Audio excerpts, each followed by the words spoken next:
오늘 말씀은 고린도후서 7장 5절로부터 11절까지입니다. 우리가 마게도냐에 이르렀을 때에도 우리 육체가 편하지 못하였고 사방으로 환난을 당하여 밖으로는 다툼이요 안으로는 두려움이었노라. 그러나 낙심한 자들을 위로하시는 하나님이 디도가 오므로 우리를 위로하셨으니 그가 온 것뿐 아니요 오직 그가 너희에게서 받은 그 위로로 위로하고 너희의 사모함과 애통함을 나를 위하여 열심 있는 것을 우리에게 보고함으로 나를 더욱 기쁘게 하였느니라. 그러므로 내가 편지로 너희를 근심하게 한 것을 후회하였으나 지금은 후회하지 아니함은 그 편지가 너희로 잠시만 근심하게 한 줄 알미라. 내가 지금 기뻐함은 너희를 근심하게 한 까닭이 아니요 도리어 너희가 근심하므로 회개함에 이른 까닭이라. 너희가 하나님의 뜻대로 근심하게 된 것은 우리에게서 아무 해도 받지 않게 하려 함이라. 하나님의 뜻대로 하는 근심은 후회할 것이 없는 구원에 이르게 하는 회개를 이루는 것이요 세상 근심은 사망을 이루는 것이니라. 보라, 하나님의 뜻대로 하게 된 이 근심이 너희로 얼마나 간절하게 하며 얼마나 변증하게 하며 얼마나 분하게 하며 얼마나 두렵게 하며 얼마나 사모하게 하며 얼마나 열심 있게 하며 얼마나 벌하게 하였는가. 너희가 그 일에 대하여 일체 너희의 자신의 깨끗함을 나타내었느니라. 아멘. 살아있기 때문에 근심은 마를 수가 없어요. 염려하는 것, 걱정하는 것, 인생이 우리 뜻대로 안 되니까 화도 나고 이런 모든 것들은 다 근심에서부터 시작이 되는 것이 아니겠습니까? 이제 근심은 두 가지가 있다라고 오늘 성경은 말하는데, 하나는 유익한 근심이라고 그러죠. 오늘 10절에 보면 하나님의 뜻대로 하는 근심은 후회할 것이 없다, 구원에 이르게 한다, 회개를 이루는 것이다. 회개가 열린다는 것은 생명을 얻게 하는 거니까 하나님이 허락하시는 이 거룩한 근심이라고 하는 이 근심은 유익한 근심이 되고 결국 여러분 생명을 얻게 되는 거죠. 그러니까 이것은 하나님께로부터 오는 근심, 근심이 하나님께로부터 오는 게 있어요. 그러니까 여러분, 이 근심이 하나님의 무기가 되기도 하고 이 근심이 하나님의 일하시는 현장이 되는 거예요. 단 거룩한 근심일 때, 그 거룩한 근심은 우리에게 유익을 준다라는 것이고요. 그렇지 않은 근심은 그 옆에 이렇게 말합니다. 세상 근심은 사망을 이룬다. 이걸 무익한 근심이라고 하는데, 무익한 근심을 가지면 여러분 사망이 온다. 모든 게 꽝이 된다는 거죠. 죽는 거니까.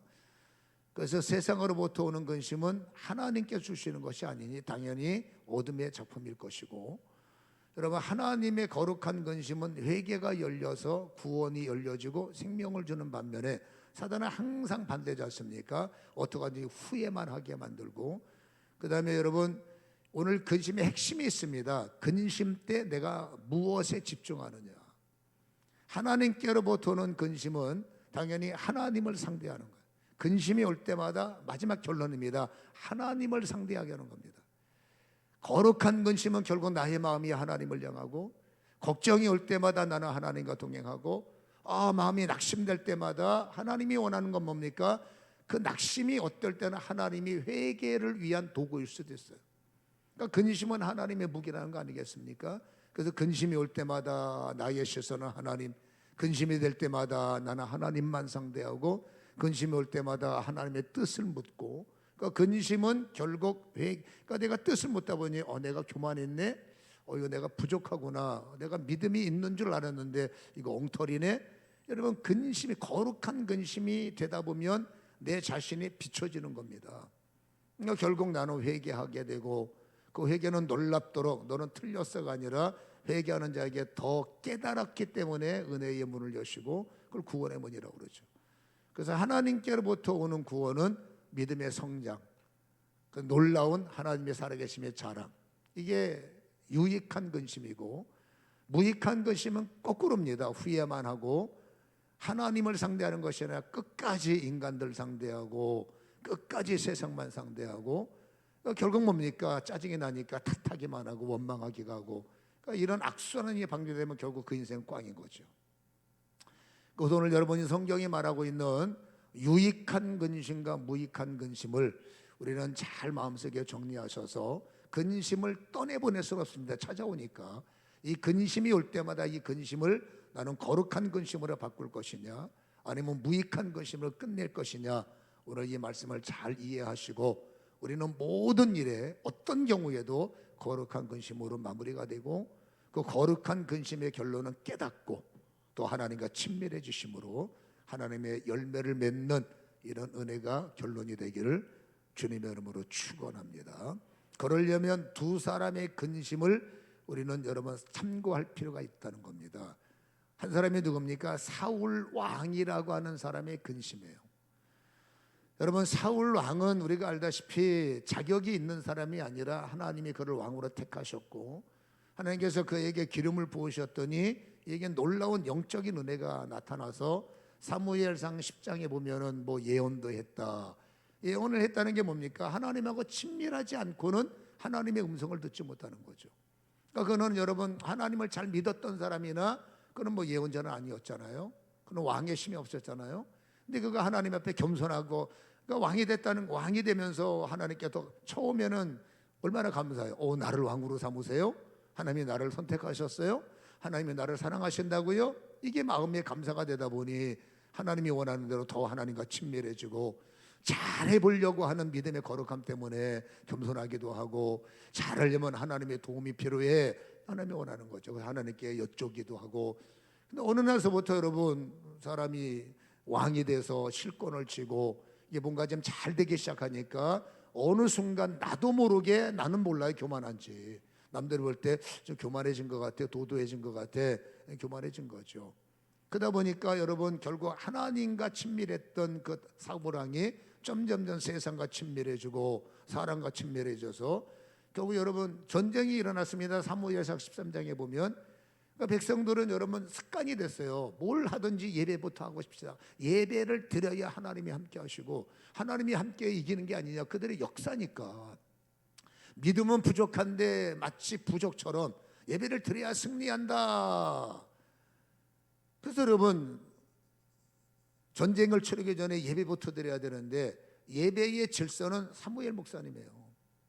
그러니까 사무엘 목사님이 올 때까지 기다려야 되는데 사울 왕이 자꾸 불평하는 겁니다. 왜? 목사님이 왜 이렇게 안 와? 왜 이렇게 더디어? 백성들은 자꾸 짜증을 내니까 에이 내가 드릴게.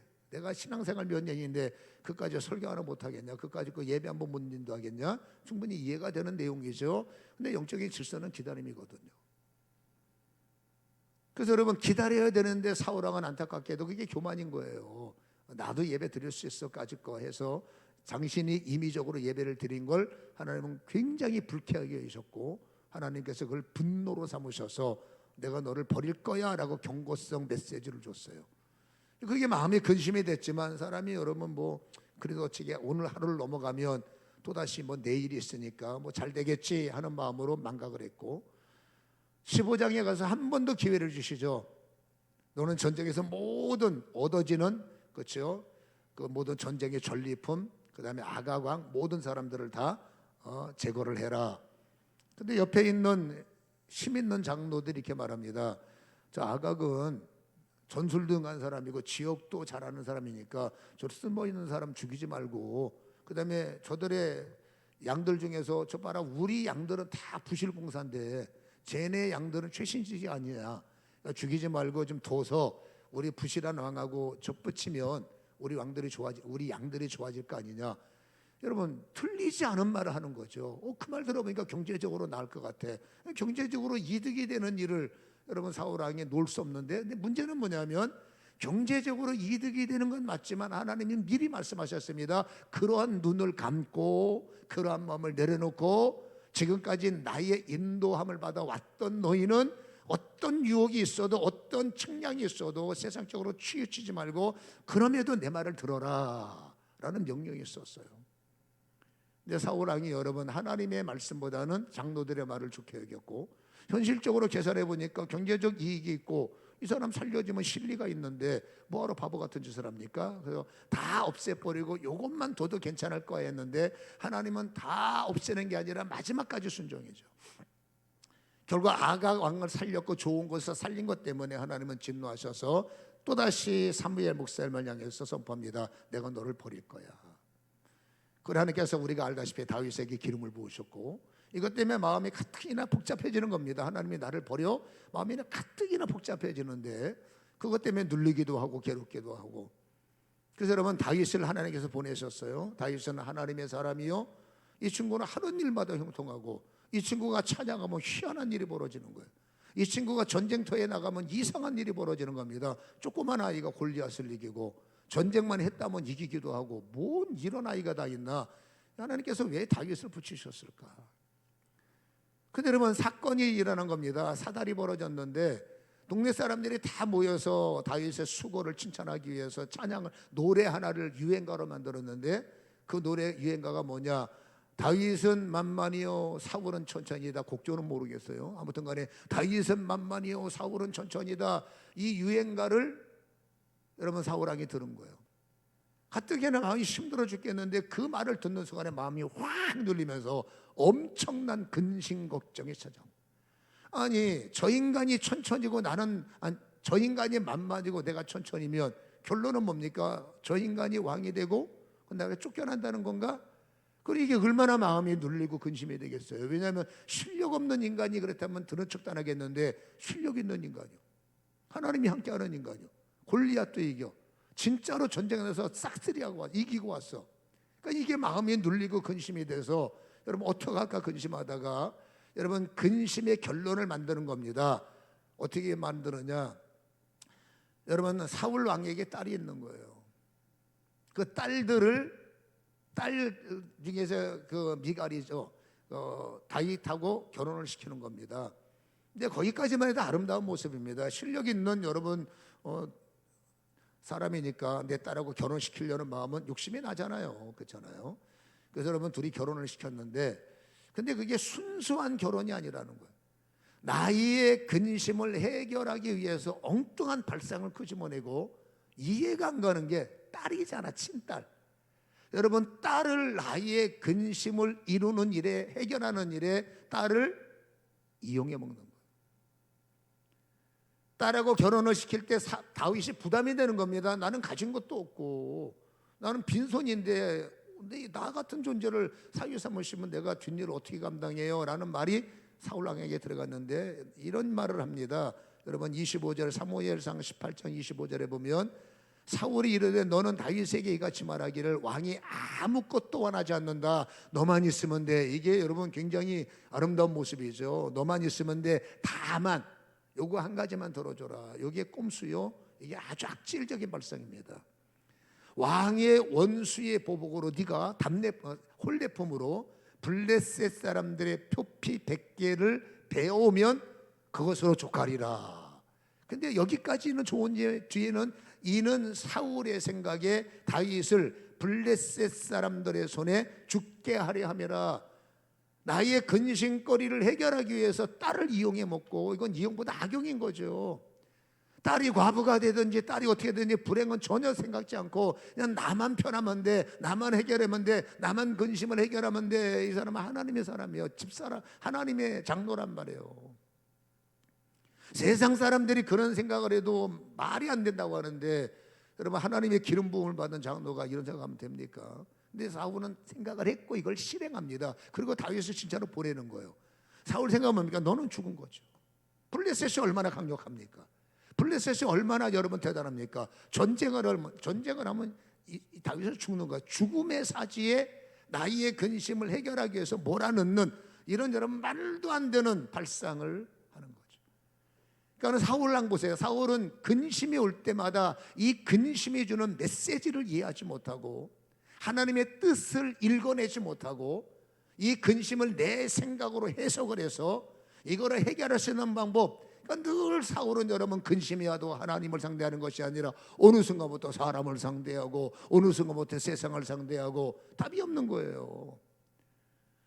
근데 놀라운 것은 여러분 하나님이 다윗을 살리셔서 그 블레셋 사람들에게 죽은 것이 아니라 표피 100개를 베서 100명을 죽이고 표피를 베고 여러분 갖고 온 거예요. 다른 사람들이 야 다행이다, 역시 다윗은 대단해 했는데 사울은 불쾌한 겁니다. 왜? 혼자만은 악수를 뒀는데 그게 뭐예요? 죽으라고 했는데 살아왔으니까. 그러니까 더 마음이 눌리고 더 마음이 금심하고 더 사울은 하나님을 보는 게 아니라 더 다윗만 상대하는 겁니다. 저 인간은 어떡할까? 저 인간은 어떡할까? 내가 죽이자라는 결론을 내려요. 그래서 사무엘상 19장 10절에 보면 기회가 왔습니다. 여러분 손에 창이 있었어요. 사울 왕에게 같은 공간에 다윗이 있었어요. 저건 죽여야 돼. 그래서 여러분 당신 스스로가 창으로 다윗을 겨냥을 해서 창을 던져버렸어요. 하나님의 때가 하나님의 역사가 있었기 때문에 다윗은 여러분 창에 찔리지 않고, 성경에 보면 사울의 창은 벽에 박혔고 다윗은 그 밤에 도망했다라고 되어 있죠.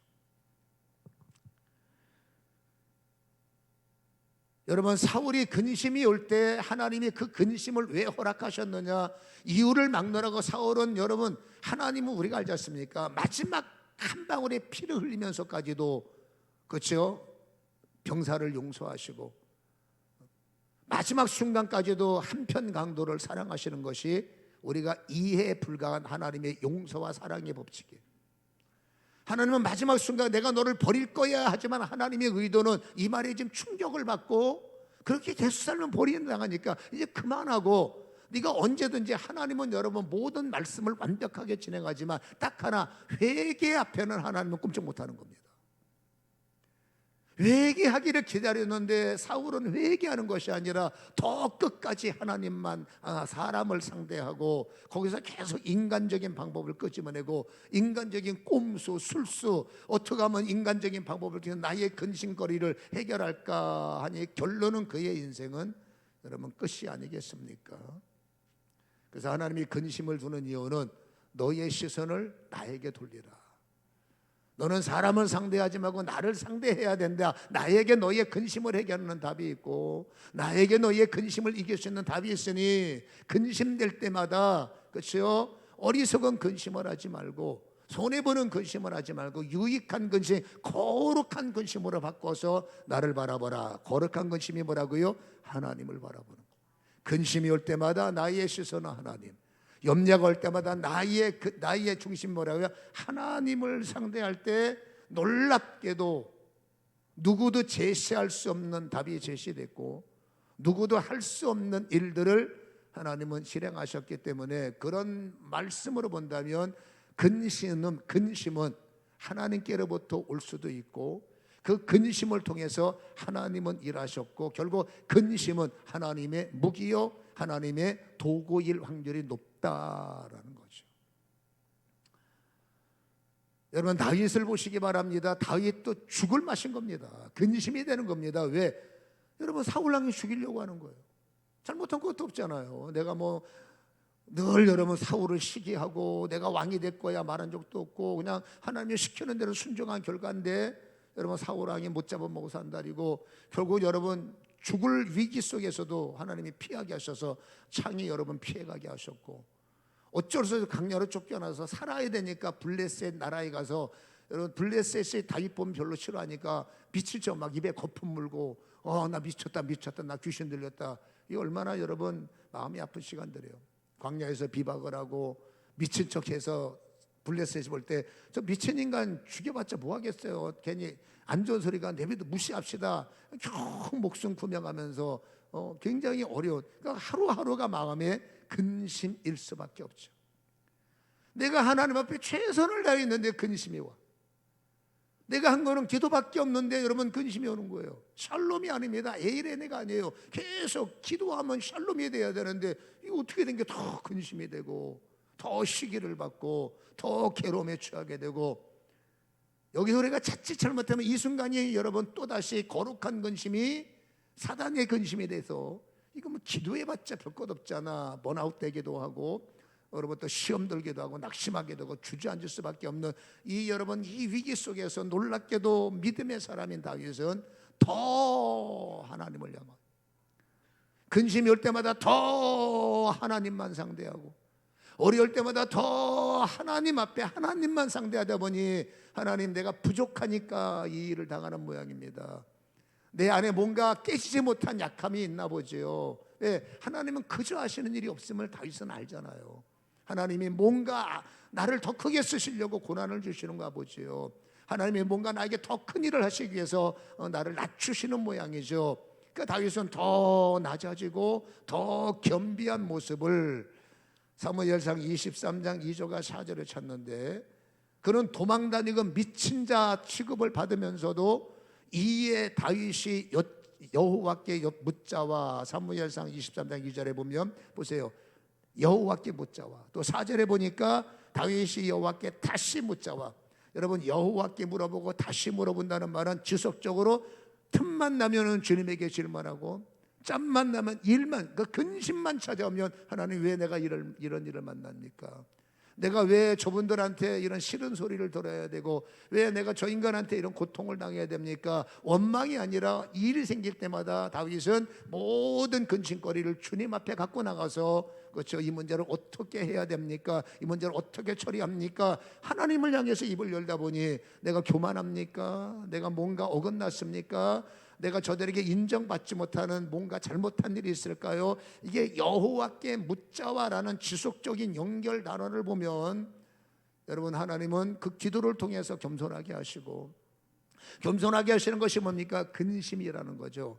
그러니까 이 근심은, 거룩한 근심은 하나님께로부터 시작된 것이고, 이 근심은 하나님의 도구이기도 하고, 이 근심은 하나님이 나를 일으키시는 무기이기도 하다, 그 말이에요. 그러니까 다윗은 여러분, 근심이 올 때마다 사람을 상대하는 게 아니라, 어떤 사람들은 참 묘하게 혼자 일 없을 때는 신앙생활 잘하다가 일만 생기면 사람에게 찾아가요. 좋은 게 아닙니다. 여러분, 근심이 올 때 하나님의 메시지는 뭡니까? 그렇죠, 나를 상대하라. 다시 말합니다. 근심이 올 때 하나님이 원하는 메시지는 모든 시선을 차단하고, 근심이 왔으니까 근심의 기도 제목 앞에서는 너는 세상을 차단하고 사람을 차단하고 이 근심 갖고 나를 상대하라. 내가 너의 근심의 해답이 되고, 내가 너의 근심의 힘이 되고, 내가 너의 근심의 답이 되리라. 이게 하나님이 원하시는 메시지임을 우리에게 보여주고 계시다라는 것이죠. 그러니까 다윗은 그걸 그대로 이루었고, 근심이 올도록 더 겸비해져서 대들고 난리치는 것이 아니라 더 주의 뜻대로.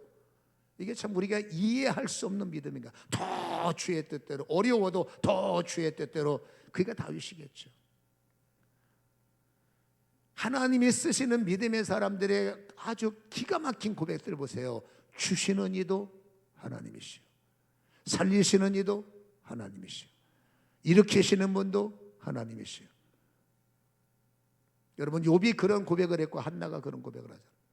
그런 영적 DNA가 그대로 온 사람들은 어려울 때마다 일으키시는 이도 주님이시고, 죽게 하신 것도, 취하시는 것도, 이런 고백을 원망으로 하는 것이 아니라 하나님을 향해서, 하나님의 뭐 이게 징계라면 제가 회개해야죠. 내가 뭔가 부족해서 이런 일이 생겼으면 제가 깨달아야죠. 어떻게 하든지 하나님을 대적하고, 어리석은 근심은 너 때문이야, 이건 교회 때문이야, 이건 목사 때문이야, 이건 누구 때문이야, 당신 때문이야, 애들 때문이야. 어리석은 근심은 탓하는 겁니다. 내가 저 인간을 잘못 만나서. 근데 여러분, 하나님의 거룩한 근심은 탓이 아니라 오직 하나님만 상대하며, 하나님 내가 부족하죠. 바보가 아닙니다. 그렇죠? 뭔가 잘못됐으니까 근심이 올 거 아니겠어요? 그 근심의 탓을 타인들에게 돌려주는 것은 어리석은 근심이고, 그 근심을 통해서 더 하나님 앞에 낮아지려고 애를 쓰고, 그렇죠, 겸비하게 하나님의 뜻을 물어서, 하나님 왜 이런 일을 만납니까? 하나님이 나의 판단이시고 하나님이 나의 도움이지 않습니까? 내가 생각날 때마다 어떻게든 인간적인 얍삽한 방법을 끄집어내서 인간적인 방법으로 그 일을 처리하면 그건 자연인이죠. 힘들어도 괴로워도 고통이 있어도 근심이 올 때에는 하나님의 사람은 하나님만 상대하고, 그 하나님의 답을 기다리고, 하나님의 때를 기다리고, 내 방법이 눈에 보여도 no, 나는 하나님이 주시는 방법을 나는 따라가리라. 다윗에게 결국 기회가 왔어요. 도망 다니는데 사울 왕이 그것도 참지 못하고, 여러분 사람이 눈과 귀가 멀면 하나님이 주신 기회가 왜 다윗을 붙이셨을까? 다윗이 결국 사울 왕 옆에 가는 바람에 이 꼴 당하는 건데, 여러분 저렇게 시기 많은 사람한테 왜 다윗을 붙이셨을까? 하나님께서 사울 왕을 괴롭히려고 다윗을 붙인 건 아닐 텐데, 오히려 그게 하나님 메시지 아니겠어요? 봐라, 하나님이 함께하는 저 작은 아이가 내 힘을 통해서 이기고, 내 힘을 통해서 잘되고, 내 힘을 통해서 일어나지 않느냐? 너의 처음은 잘됐지만 지금 자꾸 여러 가지 문제가 생기는 것은 너는 나를 의지하는 게 아니라 네 자신을 의지하는 게 아니냐. 다윗이 어쩌면 여러분 사울 왕에 붙인 것은 다윗을 통해서 사울 왕이 좀 깨우쳤으면 좋겠다라는 하나님의 메시지도 있는데, 한번 여기 갇힌 사람들은 안타깝게도 그 깨닫는 메시지가 부담스러운 메시지가 되고, 결국 다윗을 통해서 깨닫는 메시지가 아니라 거부하는 메시지, 그렇죠? 부담되는, 분노하는 마음으로 바뀌더라. 그러니까 마음이 한번 다친 사람들은 여러 가지 방법을 하나님 동원하셔도 결국 여러분 거절하더라라는 거죠.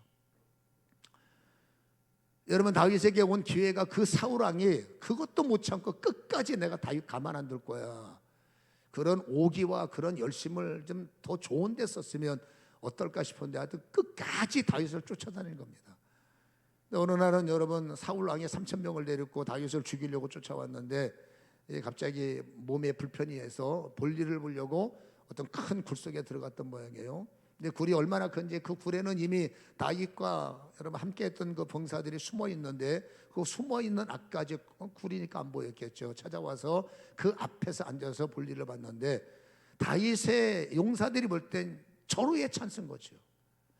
다윗이 용사들이 볼 때는 저 왕 때문에 우리가 이 고생을 하고 앉아 있고, 저 왕 때문에 우리가 모진 천대받고 가는 것마다 밥이나 얻어먹고 정말 땅도 없어, 잘 데가 없어서 비박이 나고 앉아 있고, 그들 마음속에 막 괴로움이 일 때마다 믿음 있는 사람은 저 인간 때문에 저 인간 똑같은 거죠. 그 옆에 있던 여러분 군대 장관이 다윗 왕에게 칼 빼서 죽이세요.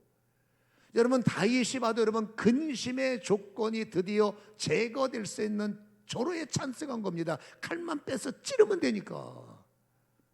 근데 여러분 다윗은 사람을 상대하는 게 아니에요.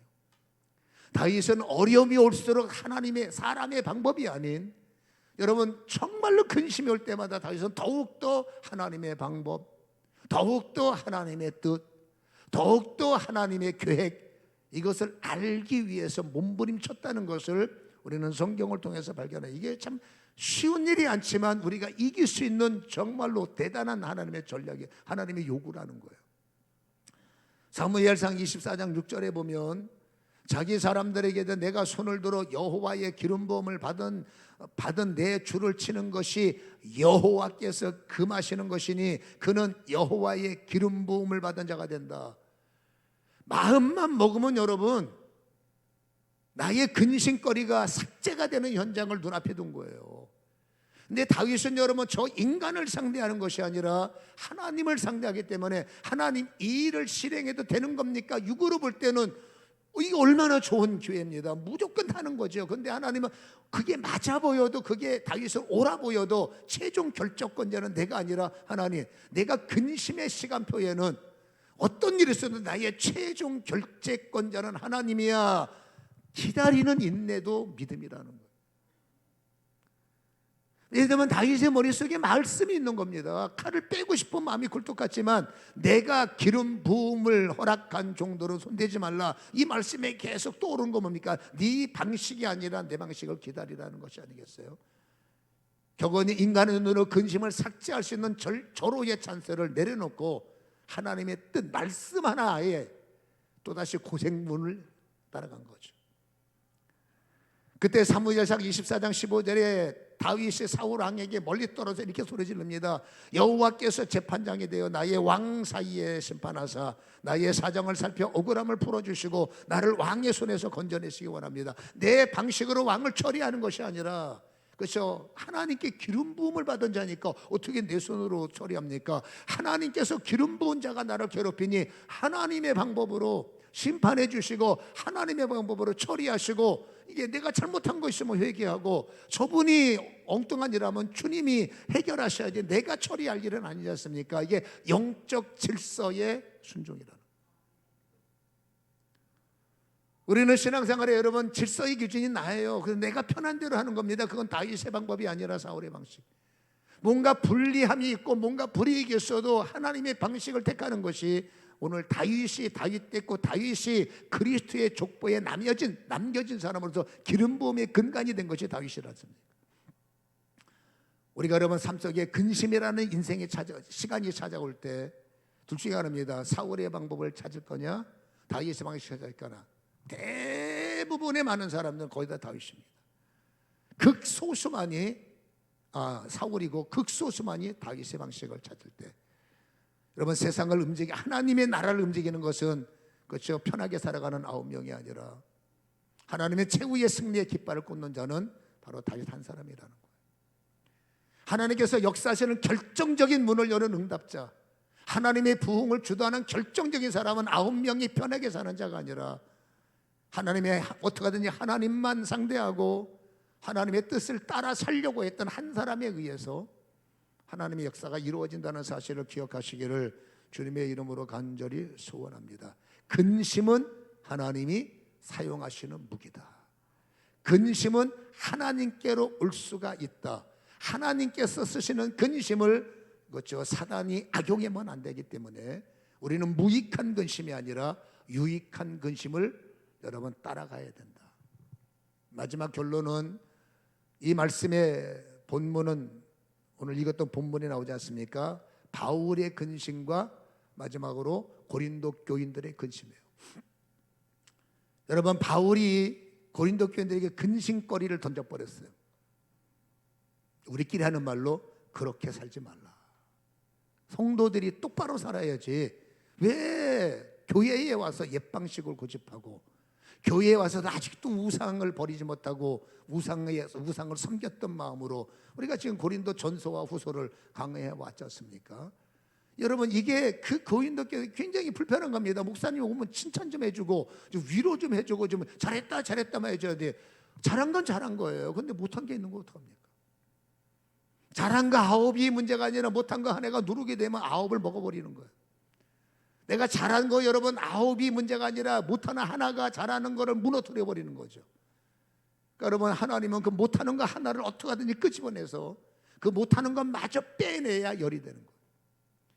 그러니까 여러분, 오늘 바울 목사님은 계속해서 그들에게 강력한 그렇죠, 책망의 메시지를 던졌는데, 이 설교가 고린도 교회인데 죽을 맛이 되는 겁니다. 시간이 지나도 이들이 변화의 소식이 안 들려요. 그때 바울 목사님이 후회가 되는 거죠. 내가 너무 세게 말했나. 근데 그건 감정이 아니잖아요, 메시지지. 그래서 그것 때문에 좀 후회가 되는 시간. 오늘 성경 보면 8절에, 고린도후서 7장 8절에 그러므로 내가 편지로 너희를 근심하게 한 것을 후회한다. 그게 그 뜻이에요. 너무 세게 설교해서, 너무 세게 권면해서 어떤 사람은 뭐 상처받았다고 그러고 어떤 사람은 뭐 떠났다고 그러고 어떡합니까? 뭐 다는 아니잖아요. 이것 때문에 바울 목사님이 마음이 근심이 됐던 시간표가 있었다는 거. 근데 디도 목사님이 달려온 거예요. 나중에 목사님, 저들이 처음에는 목사님 설교 때문에 근심도 하고요, 어떤 사람들은 교회 떠나기도 하고 어떤 사람은 괴로웠는데, 놀라운 것은 여러분, 바울 목사님의 메시지가 사람의 권면이 아니잖아. 하나님의 말씀을 받아서 성령의 사람으로 전한 거잖아요. 이건 글이 아니라 하나님의 말씀이잖아. 성령 받은 자가 말이 아니라 성령의 말하기 쉽다로 설교한 거잖아. 받아서 읽어서 얘기해 준 거니까. 놀라운 일이 벌어졌습니다. 저들이 변화되기 시작했어요. 저들이 회개하기 시작했어요.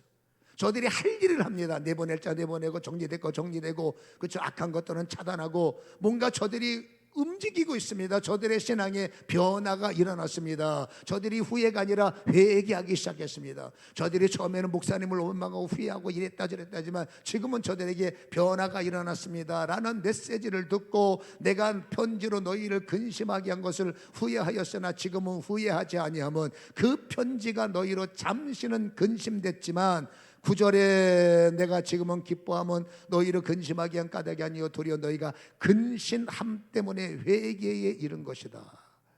하나님의 뜻대로 근심하게 된 것은 우리에게서 아무런 해를 받지 않는다. 10절 합독합니다. 시작. 하나님의 뜻대로 하는 근심은 후회할 것이 없는 구원에 이르게 하는 회개를 이루는 것이요 세상 근심은 사망을 이루는 것이니라. 저 말하면 상처받을 텐데 해서 입을 다물어 버리면 그건 여러분 저 사람의 세상 근심을 이기지 못하게 방치하는 직무유기가 되는. 물론 여러분 내 의의를 자랑하기 위해서 말도 안 되는 내 의의를 자랑하려고 나는 이런 사람이면 너는 왜 그것밖에 못해? 이건 사람에게 상처를 주지만 정말로 영을 사랑하는 마음, 여러분 그 영혼을 사랑하는 마음으로 훈계하는 것과 나는 도덕적으로 뛰어나고 나는 영적으로 굉장히 탁월한 사람이야, 너보다 100번 나, 너는 왜 그것밖에 못 살아, 똑같은 말을 해도 여러분 차이는 어마어마한 겁니다. 여러분 바울 목사님은 내 자랑하려고 나 설교 잘하지 너네 왜 그따위밖에 못 살아가 아니라 정말로 그 영혼들이 하나님 앞에 온전히 속에서 사랑하는 마음으로, 여러분 고린도 전서 후서는 우리가 알잖아요. 눈물의 편지라고, 사랑을 호소하는 눈물의 편지라고요. 그 영혼들을 진짜로 사랑하는 마음으로 정말로 하나님 앞에 잘해봅시다의 메시지였어요.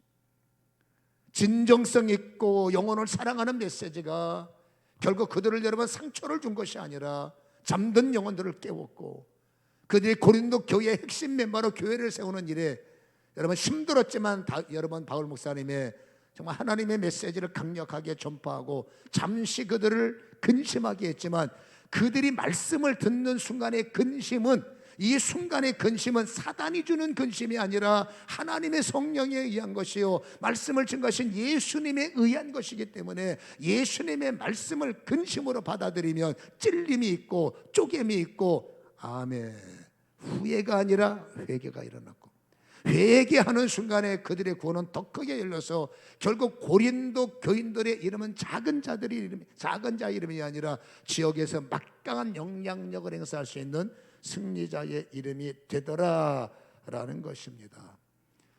여러분 근심, 염려로 끝나면 나쁜 것이지만 그 근심 때문에 나의 시선을 하나님께로 향하고 그 근심이 하나님이 나를 바꾸시고자 하는 생명의 말씀이네로 깨달을 수 있다면 나는 반드시 그 말씀이 나를 움직일 것이고 그 말씀이 나를 바꿀 것이고 바뀌어진 대로 하나님의 더 큰 구원이 나의 아이디어와 내가 길을 가는 나의 길목의 비즈니스와 내가 살아가는 삶의 현장에 내가 약한 힘에 다윗의 힘에게 골리앗을 이기만한 힘을 준 것처럼 우리는 여러분 과정을 무시하고 결론만 주워들어서 하나님 나에게 다윗의 복을 주시고 부요의 복을 주시고 재정의 복을 주시고 과정이 없는 인간들에게 어떻게 하나님께서 타락의 복을 받으면 타락할 텐데 타락의 복을 주겠어요? 과정을 존중하고 과정을 순종하고 과정을 돌파한 자에게는 하나님의 재정의 복을 주시고 영권의 복을 주시고 인권의 복을 주시고 아브라함의 복을 주신다는 것은 결정된 일이 아니겠습니까? 근심 믿음으로 풀어보십시오. 근심 하나님과 친밀해 주십시오. 근심 여러분 사단이 쓰는 잘못된 도구가 아니라 하나님이 나를 바꿔나가시는 여러분 하나님의 생명의 메시지임을 읽어내시고 그 일에 순종하여 영광이 돌아가는 은혜가 되기를 축원합니다. 기도하겠습니다. 아버지 근심 없을 수 없습니다. 그러나 근심은 우리에게 무익함이 아니라 유익이 되어야 되오니 오늘 아버지 하며 다윗의 근심이 나의 근심, 고린도 교인들의 깨닫는 근심이 우리의 근심이 되게 하셔서 근심을 통해서 하나님을 상대하고 하나님의 뜻을 알며 하나님의 방식에 순종할 수 있고 하나님의 뜻대로 살아가는 우리의 결단이 이루어지게 하시고 하나님이 하시고자 하는 일들을 아버지 하며 근심하여 하나님을 만난 자들과 하나님의 방식에 순종하는 자들에게 큰 손길로 풀어 주시옵소서. 예수님의 거룩하신 이름으로 기도하옵나이다.